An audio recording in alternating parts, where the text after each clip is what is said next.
Today's episode is brought to you by Forvis Mazars. SoundCartel.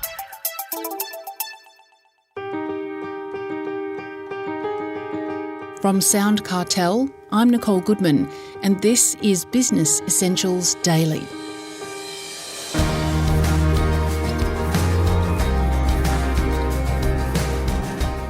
There's a good chance that some people on your team just aren't as engaged or committed as they should be. So, if you're relying on just a handful of overachievers to get the job done, that's not good for anyone, and it's certainly not good for your business. Ishan Galapathy tackles this issue in his new book, Unlock, Engage the Seemingly Disengaged. Ishan is an expert in operational excellence, a mentor and keynote speaker. He begins by telling Chris Ashmore that there are three types of people in the workplace. There are people who are hard-working, diligent employees, and I think we all know who they are. There are also one or two people that takes a lot of our attention for the wrong reasons. These are the disgruntled, disenchanted people. Majority, and statistics tell us it's 58% globally, are fence-sitters. These are quietly quitting. We think they just turn up in body only, but they're not. That's the thing that I've found over 25 years working particularly in the manufacturing sector. But this is a global statistic. So it's not the ones you rely on, not the ones that takes your energy away for the wrong reasons. Everybody else that sits in the middle. They are the ones who are seemingly disengaged. It takes very little to get them involved and turn them to be engaged employees. If you've got enough top performers, is there anything wrong with relying on those top performers? What I'm seeing in most workplaces is that, yes, we do tend to rely on these individuals for everything from deploying projects, identifying opportunities, solving problems, and holding the fort on a day-to-day basis. And these people have turned up and deliver in spades year on year. What's happening, though, is they're getting stretched, overwhelmed, and nearly burnt out. So we can't just continue to rely on these individuals alone. And the other alarming thing is, statistically, we've been shown that those fence-sitters cost businesses globally $8 trillion. So it's about time that we did something with that idle capacity and not just continue to rely on the few good soldiers. And so how do you tap into the rest of the team? It's quite easy, Chris.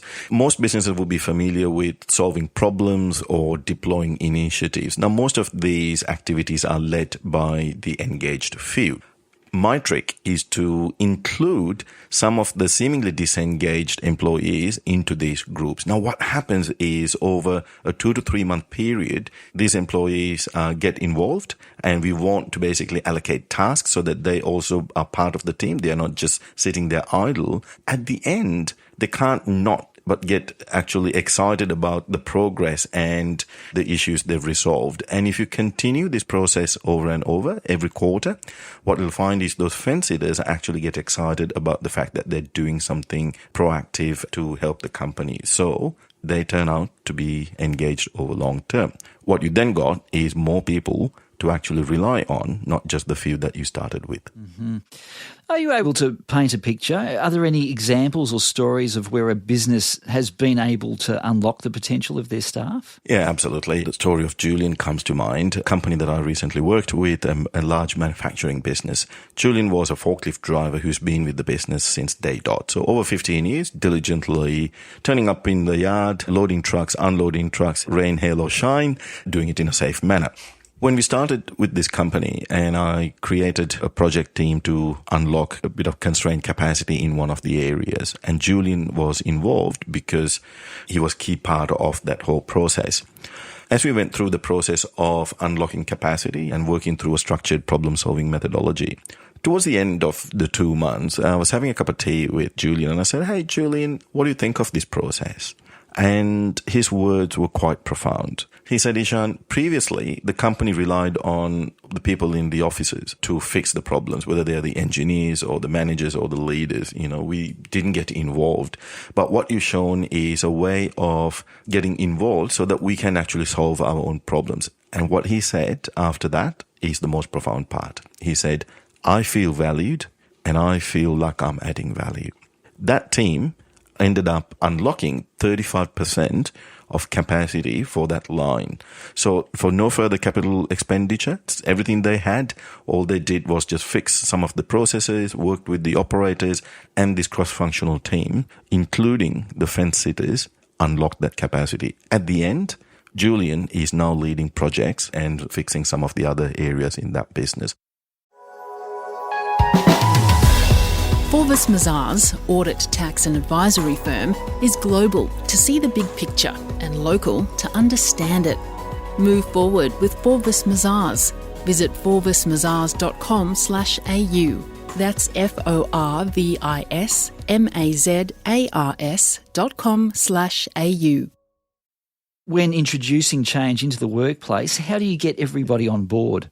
Yeah, my method is not to do a big bang town hall announcement. I think there's an approach where leaders feel like, they need to share the big changes because that's the way of engaging. Well, what I've found is employees are really tired of these major announcements of, it's going to be all right from now on, or here's the one thing that's going to fix the problem. What I do is I actually start quietly and under the radar, as I call it, and we fix one or two big problems that has been there for the business. It's usually one that people are frustrated with. It's also an area that the business could get a benefit if we can fix it, and if we can find those issues that are causing pain for the people and for the business, it's a match made in heaven. So I target those areas and I create those cross-functional teams, and in 2 to 3 months we unlock. I then get the teams to present back to the business itself. And when your employees hear from their own, the engagement is better rather than the leader standing on a pedestal, so to speak, and showing it on a fancy PowerPoint presentation. The process of running more projects, whether they are change initiatives or problem-solving initiatives, you've got to do it repeatedly every quarter. Get the engaged few to lead, include some of these fence sitters and solve more problems. When you do this in a repeating cycle, over 6 to 12 months, you should have a positively infectious work culture. How do you know when you've succeeded, though? Is there a way to measure, perhaps, when your employees have moved from disengaged to engaged? Yeah, there are many companies like Gallup and Glint, and full disclaimer, I don't have any affiliations with those companies. But there are many companies, from global to local, who can help you with measuring what the engagement level is. And they do, benchmarking, whatever your sector is, so you can compare where your employees are at. But that costs money, but it's also a major activity.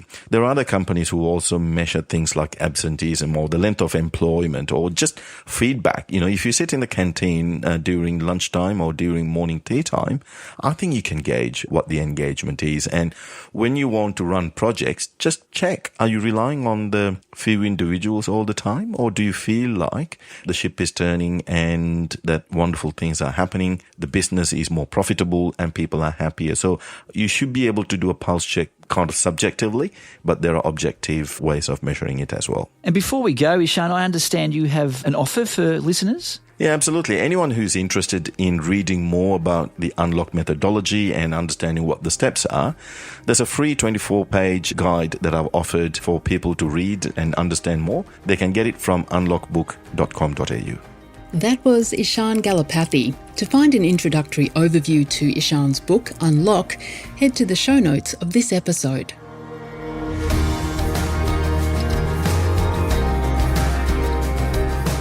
Business Essentials Daily is a SoundCartel podcast.